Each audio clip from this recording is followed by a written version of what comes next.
မ်းသာတဲ့အမျိုးသမီးကြီးဟာသူနေထိုင်တဲ့အဆင့်မြင့်အိမ်ယာကလုံခြုံရေးဝန်ထမ်းတွေကိုလိုက်ရှာပြီးသူမမှာကိုဝင်ရှိနေပြီဖြစ်ကြောင်းနဲ့သူ့ကိုလက်ထပ်ကြကြောင်းပြောလိုက်ပါတယ်။တကယ်တော့သူမပိုက်တဲ့ကကလေးဟာဒီအမျိုးသားနဲ့ရခဲ့တာပါ။လွန်ခဲ့တဲ့3လကဒီအမျိုးသားအလုတ်တောင်ဝန်ထမ်းဆောင်နေတော့မူရစ်နေတဲ့အမျိုးသမီးကြီးကိုတထေးသားတယောက်ကမကောင်းကြံဖို့ကြိုးစားနေတာကိုတွေ့ခဲ့ပါတယ်။သူကထိုတထေးသားကိုမောင်းထုတ်ပြီးအမျိုးသမီးကြီးကိုအိမ်အထိလိုက်ဖို့ပေးခဲ့ရတာကနေအရက်ရှိန်နဲ့2ဦးသားတညတာအတူဖြတ်တန်းခဲ့ကြတာပါ။3လအကြာမှာကိုဝင်ရှိမှန်းတည်သွားတဲ့အမျိုးသမီးကြီးဟာလုံခြုံရေးဝန်ထမ်းကိုရှာဖွေပြီးလက်ထပ်ဖို့ဆုံးဖြတ်ခဲ့တာပဲဖြစ်ပါတယ်။အမျိုးသမီးကြီးကထိုအမျိုးသားကိုအိမ်ကိုခေါ်လာတဲ့အခါလူတိုင်းကအထင်သေးတဲ့မျက်လုံးတွေနဲ့ကြည့်ကြပါတယ်။ဒီလူကဘာမှမဟုတ်တဲ့စင်းရဲသားလုံခြုံရေးတယောက်ပဲလို့သူတို့ကသတ်မှတ်ကြပါတယ်။အဖွားဖြစ်သူကလည်းအမျိုးသမီးကြီးကိုပါရလိုက်ပြီးအဲ့ဒီတထေးသားနဲ့လက်ထပ်ဖို့ဖိအားပေးခဲ့ပါတယ်။အဲ့ဒီအချိန်မှာပဲထိုတထေးသားရောက်ရှိလာပြီးမောင်းမာစွာနဲ့အမျိုးသမီးကြီးကိုအတင်းကျပ်လက်ထပ်ဖို့ကြိုးစားပါတယ်။ဒါပေမဲ့သူမမှာကိုဝင်ရှိနေပြီဖြစ်လို့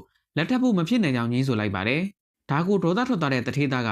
လုံခြုံရေးဝန်ထမ်းကိုပညာပေးဖို့သူ့ရဲ့တက်တော်ဆောင်တွေကိုခိုင်းစေလိုက်ပါတယ်။အဲ့ဒီအခါမှာတော့အမျိုးသားဟာသူ့ရဲ့ထူးခြားဆန်းမြစွမ်းအားကိုအသုံးပြုပြီးအချိန်ကိုရက်တန့်ပစ်လိုက်ပါတယ်။ထို့နောက်သူဟာအမျိုးသမီးကြီးကိုနမ်းရှုပ်လိုက်ပါတယ်။ဒီအချိန်ဒီမှာအမျိုးသားကဘာဆက်လုပ်မယ်လို့သင်ထင်ပါသလဲ။